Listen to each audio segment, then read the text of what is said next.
Coming up on this episode of the Spiro Podcast. I was so unhappy. I was like, and business was good. It wasn't that business was bad. We had more business. I made more money than I ever made. Like I had all these things that I wanted to do, but I'm sitting there going, why am I here? Welcome to the Spiro Podcast, managing your real estate photography and videography business. With your hosts, Todd Kivimaki and Craig Magrum. Hi, and welcome to the Spiro Podcast, managing your real estate photography and videography business. Spiro is a software platform designed to help you manage and actually scale your day-to-day real estate media business. I'm Craig Magrum. Welcome to the podcast. We've got a great question and topic for you this week. We're going to tease that in just a second here, but let me first introduce our owner and founder and co-host of the Spiro Podcast, Todd Kivimaki. Welcome back, Todd. Craig, it's great to be back. I missed you all last week. You guys had a fabulous session with Jess Paxson, our director of ops at Wow. So thanks for covering for me. It's great to be back. Talk to all of y'all. And, my daughter had surgery. Everything went well. So thank you all for the well wishes and the prayers. And awesome. We're just cooking here in June. Yeah, no joke. It's gotten busy. It's gotten busy. Yeah. All right. Well, Todd, we have a few announcements before that. I want to kind of set the episode up, and it's going to kind of pull from some past episodes, but I think really kind of distilled down to some really good actionable points. And the topic this week it's called the owner's trap. It's the paradox of your business being successful, but also experiencing more frustration in the midst of that success. So we're going to dive into that a little bit. But first, a couple of announcements before we start the episode. Yeah, Craig, I'll be brief here. The first one is let's plan ahead for what you're going to do to build into your education, to put back into yourself, to put back into your well-being. There are great conferences in our industry. They're in November out in Vegas. The REP conference, that's Eli Jones and his team. It's a fabulous conference. It is coming up soon. So you can get more information at replaunch.com/rep2025. It's the second week in November. Don't take the dates from me. Just go to their website and look at it. But look at it today. They're 40% sold out in the first 3 weeks. All of their MVP, what they call, that's their pre-conference day. If you're doing more than 20K a month in business, this is where we do a fabulous mastermind. Eli's team will be there. I will be there with my team from Wow. And we're going to look at how we really analyze your business, how you go from 20 to 50, 50 to 100, 100 to 300K a month. So take a look at that. They sold out. They sold out almost instantly of these MVPs. Because it's a close group, it's not a huge group, and it's a lot of interaction. And so they sold out, and they've had it so much requested that they're finding a little bit larger of a venue. So they are almost done with that. So keep that in mind. Keep an eye out for those. If you are interested in that MVP day, one extra day to the conference, email them and let them know so you can get put on a wait list. So that is coming up again. That is replaunch.com/rep, REPP 2025. Rep has 2 P's in it for rep launch. Awesome. So moving forward here, Spiro Updates. This will launch the second week in July. Not going to talk about today other than I leaked a video of a feature that's coming. This is one of our most requested features. I posted in there. If you've seen it, you are like, oh, yes, this is great. One of them said, hey, this is my biggest thing. So check it out. It's in there. I'll show you how it works. I'll show you what it is. So that is on the Spiro Super User Facebook group. That's a mouthful, Craig. How do we name that thing? A little bit. And then my last thing is AutoHDR. So you all know we endorsed AutoHDR a couple months ago, and we did it by using it. We use it at our own company. So all of our photos, many of you ask me, does Wow use it on everything? Yes, we do. We use it on everything. There might be 2 or 3 VIPs that we don't, but we use it on everything. Literally the 1,400 jobs or 1,500 jobs we're going to do this month, almost all of them went through AutoHDR, like a 99.9, I'm saying. They just launched a huge update. So if you've tried it before and you're like, try it again, take a look at it. Maybe you don't do it at this instant because you're busy, but put it in your brain of things to do. I will tell you guys that we switched at WOW. I'll also tell you that our largest users in Spiro all switched as well. So the thing I want to point out in that, and we're going to get to some of this today, is it's not perfect. I'll tell you what, I've worked with overseas editors for 20 years. We changed their photos every day too. And there was some that they were good and there was some that they were bad. There were some days that they were off. AutoHDR is never off. AutoHDR always is consistent with processing time. Google went down the other day, y'all. Like Google, like the cloud services. So that means you can't process things. They figured out a way. They put it all to local machines, like 30 or 40 local machines, Matt said, and they processed. So anyways, we use it. Our largest Spiro users use it. That's because it unlocks some things for you guys. If you want to look at every pixel, don't use it. You're going to be very critical of any editor. But if you want to unlock growth and check an easy button, give it a look again. They have a lot of great updates. So that's my piece. Again, you can go to autohdr.com/Spiro. I don't own AutoHDR. I'm not affiliated in any other way that our company uses it. And if you click my link, I get a little bit of kickback from Matt. So again, I've said it before, if you don't like me, don't use my link. Just go to AutoHDR and look at it. But if you go to autohdr.com/Spiro, it helps me out a little bit. But by all means, that is completely up to you. But I want to be transparent with what the relationship is and how we're using it. I think that's fair. That's all I try to be, Craig. Yeah. Yeah. This AutoHDR and the benefits it brings kind of ties a little bit into what we're going to be talking about today, too. For sure. The whole idea of delegation. So anything else before I dive into it, before I set things up? No, I am done. I went over time. Perfect. I'm sorry. No, you don't have to apologize to me. I wasn't timing you.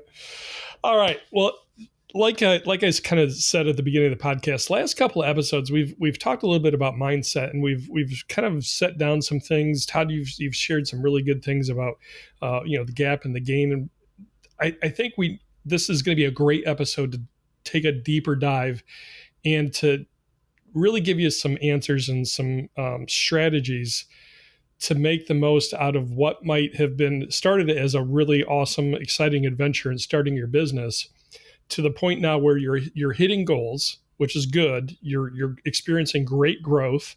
I had that in my business, but you're also hitting a point of how do I want to put this? Frustration levels that you didn't have at the beginning of your business, right? Yeah. So we call it the owner's trap, right? It's a place a lot of entrepreneurs get, and they get kind of stuck in that. You want to expound on that a little bit more, Todd? Yeah, I've been very fortunate at WOW that we've grown. And all of the 22 years, we have had great growth except one. And I've told the story before, but the crazy thing is I probably grew more in different ways in the 1 year that our revenue didn't grow than all the other years. So it's crazy how life does that to you. But I can remember throughout the year. So every year we went up, and every year we did new things, and we grew, and we had a great team, and I had a lot of support around me. And I would go to a gathering, say I get off work, and you all, I know how you work. We're working a lot. Like as the owner, we put this on ourselves. Like, hey, I have to do this. I have to put in the time. I want to be the first one there and the last one to leave. Like we tell ourselves these lies.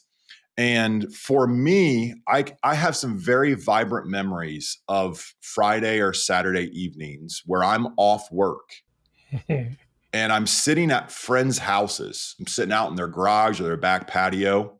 And these are close friends to me, like people that are close to me that like I should be enjoying their time. And I remember sitting in the lawn chair, just so engaged with work.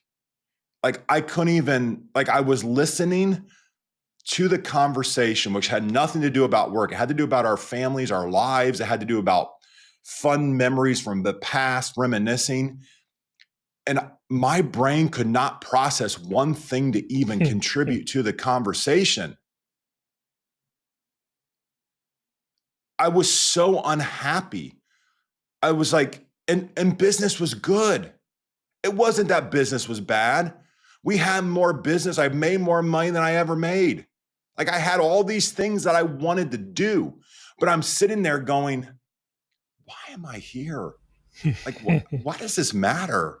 Like almost like this draw to check my phone or go back to open up the laptop or back to the office.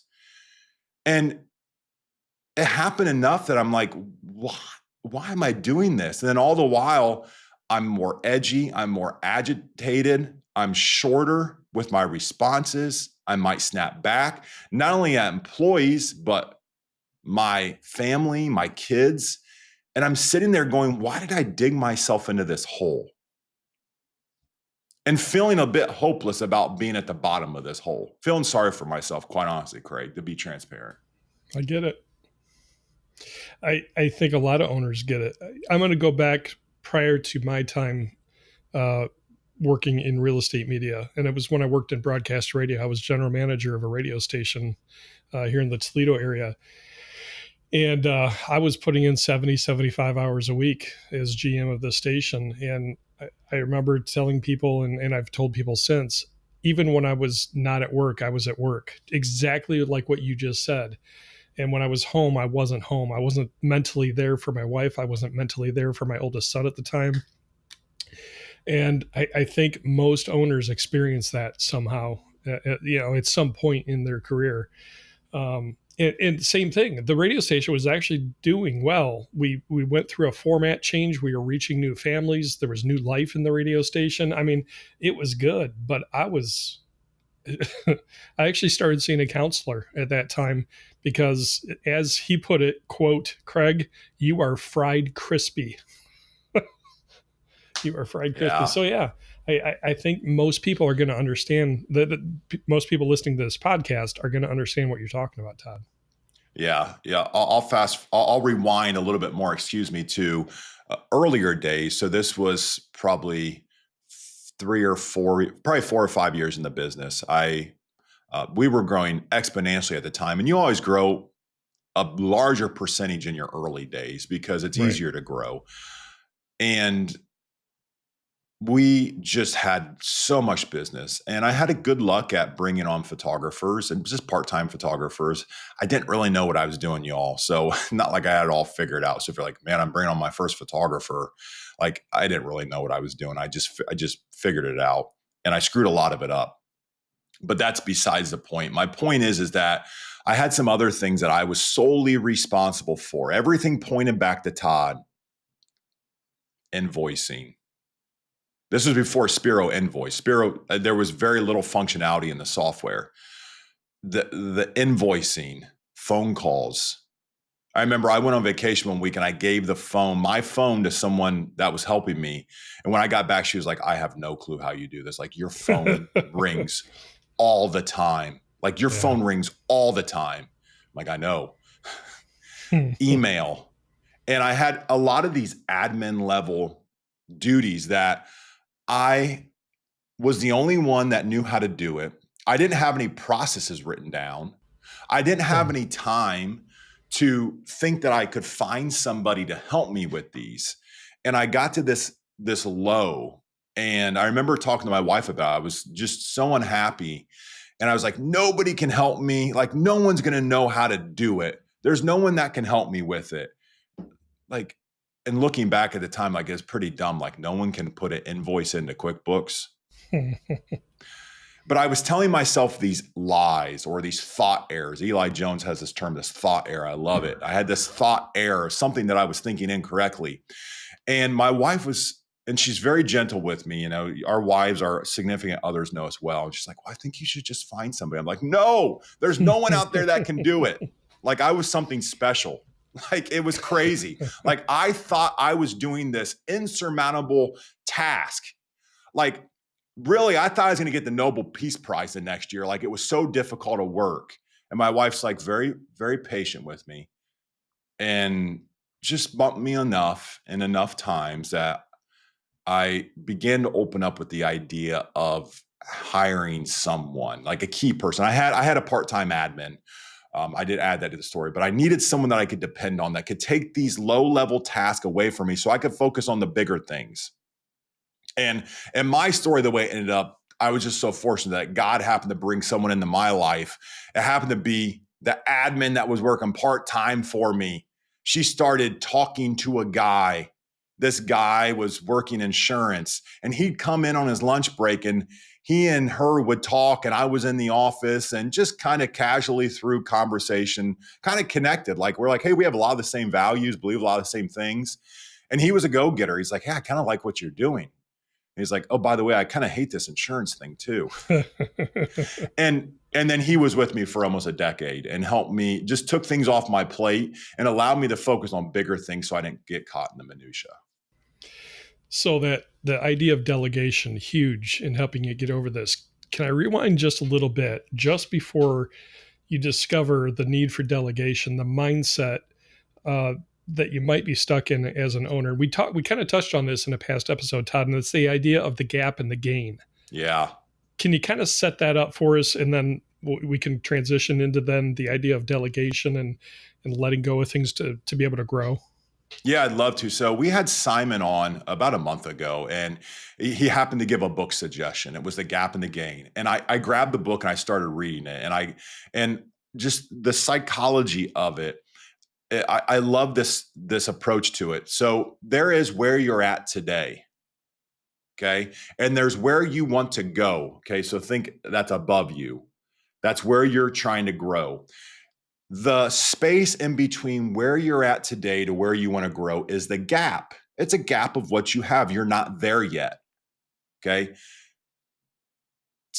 Typically, or always, I would say, you are going to be unhappy living in that gap, focusing on that gap. You all have done this. Think about anytime you've reached a goal, you've now put a higher bar ahead of you. There's always a gap ahead of you, no matter how you are, how big you are, how much you are. There's always going to be a gap. I believe there was an actor, and I heard this quote, I forget where I heard it from, and I'm going to screw it up a bit, but the actor said, a very famous actor said, I think everybody should have basically loads of fame, have a limitless amount of money, be able to get everything they want, and then realize that it doesn't make them happy. Realize that they were better off almost before. That's still living in the gap. So you think of somebody at the pinnacle of their career, like this was a super famous actor, had everything they wanted, and there was always this gap ahead of them. There's always going to be a gap, y'all. Now, there is a different side of this equation, that is the gain. So where you're at today, below that is where you were, where you started. So think going down. That is what you have gained. That is what we should be happy about. If we live in the gain, we're always going to have gracious hearts. We're always going to be positive potentially. And we're always going to be thankful for what we have gained. So I love how the author approaches this. And I'm using this terminology at home with even my kids. I'm like, hey, you're living in the gap too much. Hey, I want this new thing. Hey, my friends have this. Hey, can we do this? Hey, can I watch a little more TV? Like, no, you already watched too much of it. Like, can we be appreciative that, remember, you asked for it, you got 30 minutes of TV. Can you just be appreciative that you got your time block of TV, not that you want more? We're always going to want more as humans. Yeah. I think it's the idea of being content in every situation. You know, you get stuck in that gap section where it's never enough. But here's an actionable item. You know, if you find yourself in that spot where you're just kind of stuck in that more negative mindset, hit the pause button. Think about 3 gains that you've had in the past year, and shifting your mindset from it's never enough to thankfulness and being content in that moment, right? Craig, I love that idea. I would almost even, what you just suggested feels very weird to me, especially in the past. Like, let me stop and reflect. I'm not good at that. I just, every time it's like, hey, let's have a moment to reflect. It's like, wow, this is uncomfortable. Like, I need something to fill this time. But I will tell you that as I continue down this journey in life, I understand how important that is to really reflect and think about that. So you all are probably driving right now, or maybe you're running, or I don't know. Hopefully you're not working out, because we're not very motivational. Like, it's not like we're like, Rocky Balboa getting you to run up the stairs. But whatever you're doing right now, you probably have the ability to stop and think. And I'm going to give you some awkward pauses right now. Like, what are we thankful for? Like, there's things, your photographer might have screwed something up. You might have an unhappy client. Maybe your editor, there was a problem, or somebody set the wrong expectations. All those things are in the gap. You'll get to them. There'll always be things in the gap. But what about the gain? Think back 30 days ago. What were you working on that now you have accomplished? You probably got a new client. You probably talked to a new client. You might have accomplished something personally. Go back 6 months ago. Go back a year ago. Go back to when you were working your job. You were working for someone and you thought, hey, this might be cool if I could do my own thing. You never imagined you'd be at where you are at today. I never imagined when I was 19 years old that I was going to have what I have today and be so fortunate to touch so many people and be able to influence people and have them influence me. So really spend some time to think about what you've gained. And when you live in that sector, the gain portion, life just feels better. Yeah. It's a mindset thing.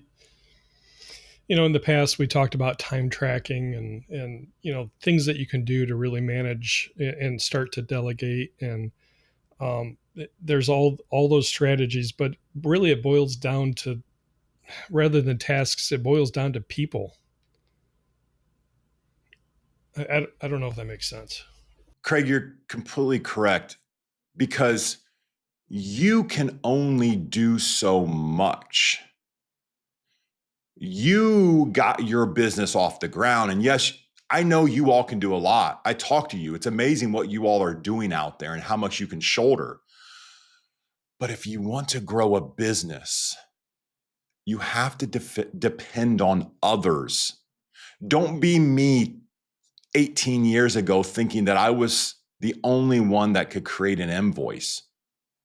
I was the only one that could schedule something. I was the only one that could send an email. No, you have to depend on others to grow your business. And it can be a scary thing, and you're going to screw some of it up. That's how you learn. We can help you along the way. We've got some tips for delegating we're going to talk about, but I just want you to know that you're going to screw some of it up.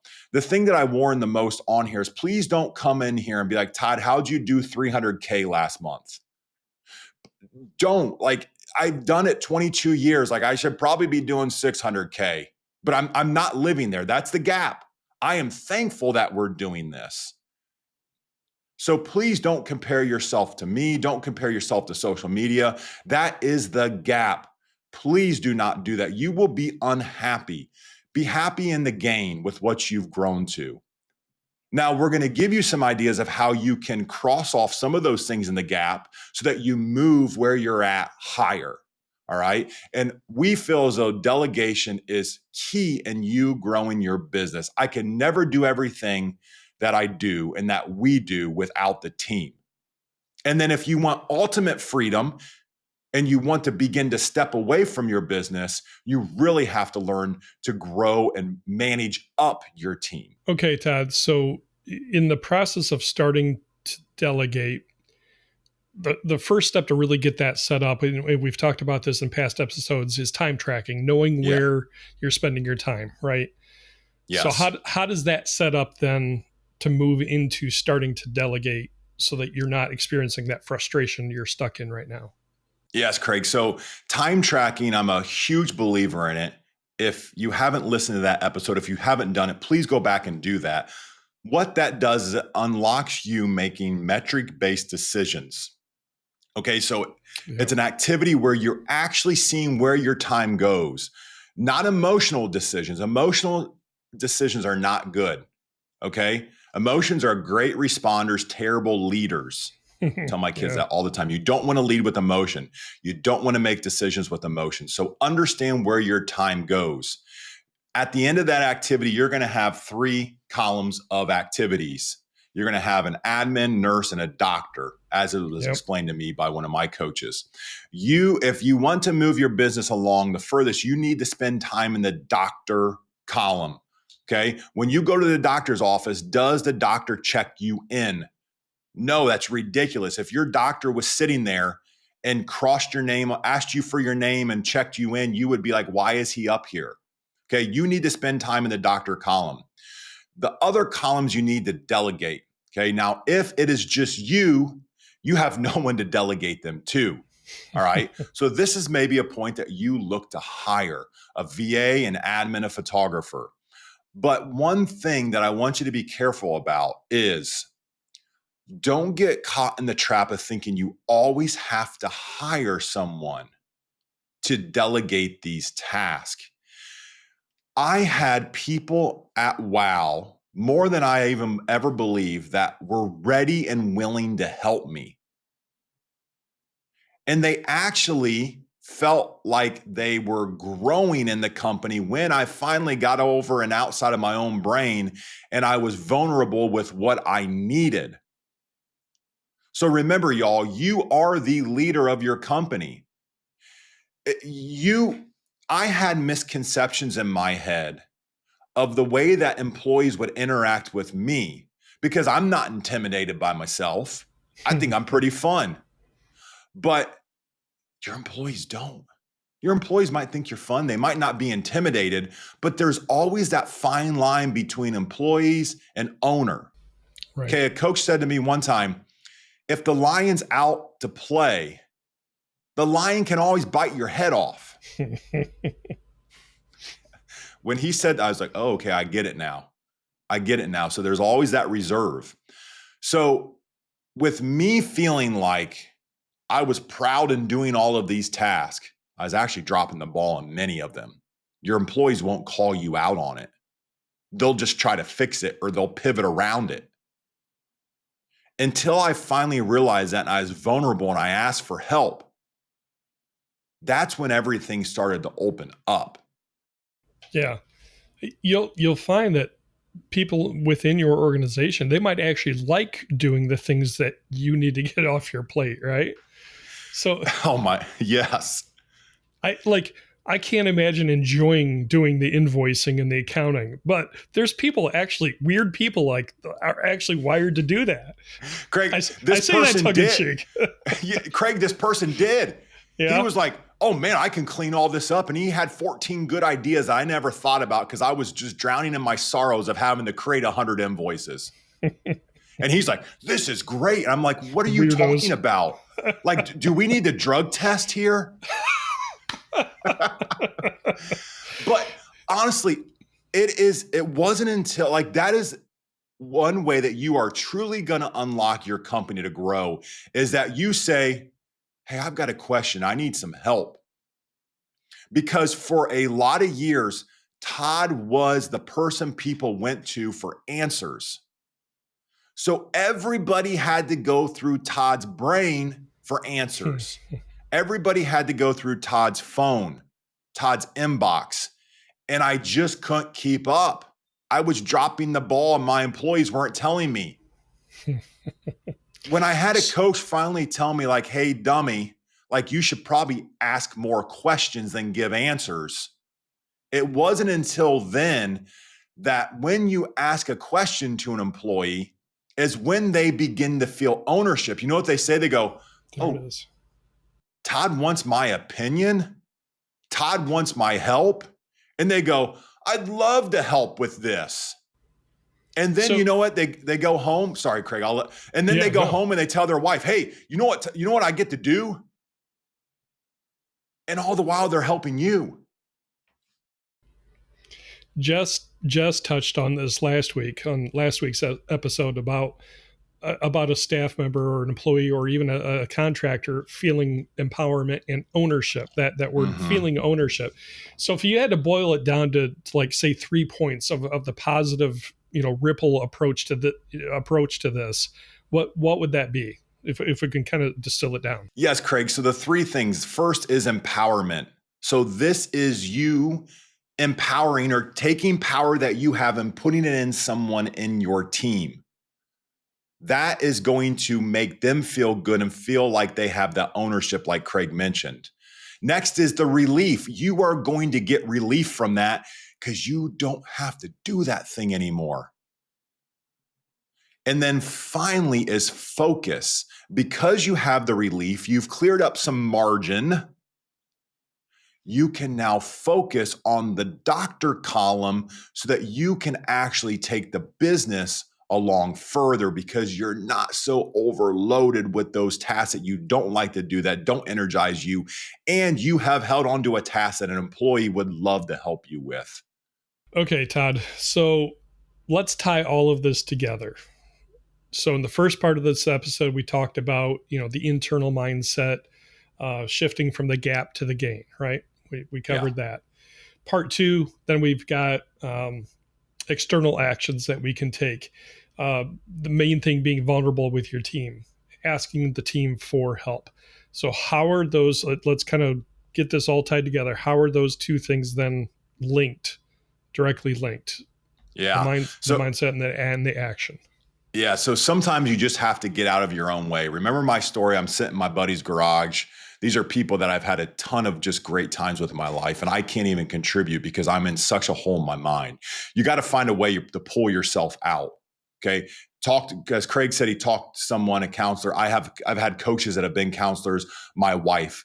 Sometimes it just needs some talking to someone and someone go, oh yeah, that's, they give you some perspective on it. So once you get out of that mindset, okay, you now have opened up the idea that being vulnerable is okay. When you're in that hole, the idea of being vulnerable seems catastrophic. Terrifying. Yes. It's like you are already terrified and unhappy in your business, and then you're going to go ask someone for help. It just doesn't connect. Once you get out of that gap and you get into the gain and you realize that being vulnerable is positive, from there, then you empower a team member to help you grow the company. They take bigger tasks. You get to focus on what's important, live in the doctor category, because that's where you're going to grow your business. And that's where you're going to see the most success. And one more point that I want to make, Craig, is this is no different than what your employees go through at your organization. They might be they're all in columns as well.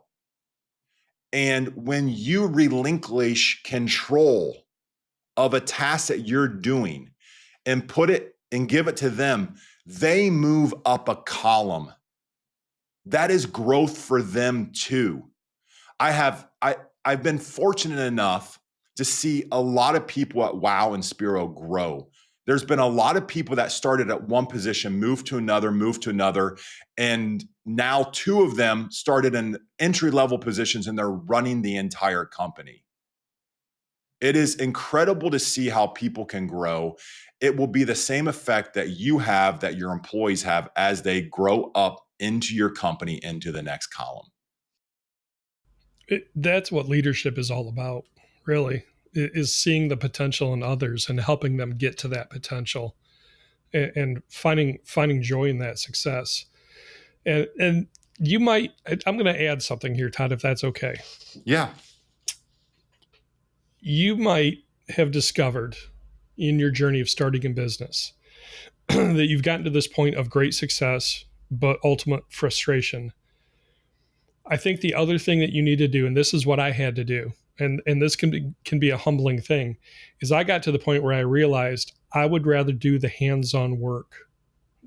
And for me, it was the creative aspect, taking the photos and building the business relationships. So, the business development, and be okay with that's what I really enjoy doing. And the ownership aspect of it wasn't necessarily what I had to have. And that's part of why I made the change that I did, is I ultimately passed my business on to WOW Video Tours. And for a time, I went and worked at my church and came back. And I've told Todd this, I've told our other leadership this. I love doing what I do now. I don't own this business anymore, right? I'm part of now this team where I still get to do the things that I enjoy doing, and that's the creative and the relationship building and everything else involved in ownership, which is a leadership position, really helping grow people. That's a different skill set. And I came to the point where I had to realize that's not my personal call and gift set. And I've had to get to the point where I'm okay with that. And there might be a person or two out there listening that is in that similar situation. And I just want to say to you, as a non-owner, because I'm not an owner. I'm on this podcast because I've experienced ownership, right? I've learned a lot from Todd. And I'm enjoying teaching what I've learned along with Todd to you. It's okay. If you get to that point where you realize, I don't necessarily want to lead people, but I enjoyed this work, there are other ways to do that work and not necessarily be in the leader position. Todd and I have two different goals and two different callings and gift sets, and it's okay. So I want to talk to that one or two people that might be listening going, yeah, but I don't necessarily enjoy developing people and looking for those things in people. I just like the photography work or the video work. And that's cool. That's awesome. There's nothing wrong with that. So there's that third kind of aspect to this of maybe owning it isn't the thing. And there can be another really fulfilling business arrangement for you to stay in this business, but ultimately be fulfilled in not being the owner. Is that okay to say? Oh, for sure, Craig. And I think one thing that you just have done incredibly in your journey. I remember the first conversation you had with me about thinking about real estate media. It was at my house. We were still working out of the office in the house. You came and we talked. But you've always been honest and you've always been vulnerable. We've had some vulnerable conversations in both ways, where I've shared things with you, you shared things with me, and we got it all out there. And we said, where is there a win-win? Right. Will you be happy? Will I be happy? And I've learned a lot from you in that, Craig, that you're very true to yourself. And I so appreciate that about you, because I think as I look back over the times, I might have lied to myself throughout the years, and I might have forced a few things. And you just have to find that happy line, because sometimes you just need to push a little bit harder to break through.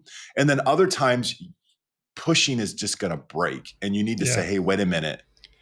This is not for me. I need to pivot. And I'm going to find a win-win somewhere. My gift set is different. I think part of it, Todd, is I was in the church world, nonprofit ministry, church, Christianity world for a long time. And there was a huge, huge culture of leadership and how critical leadership is, which is true. But not everybody is called to be an out front, charismatic type of leader personality. Some of us are gifted to be behind the scenes and to lift the arms of the leader up. And I find my fulfillment in that. I don't need to be the one out front with the big vision, but I sure love helping somebody achieve their vision.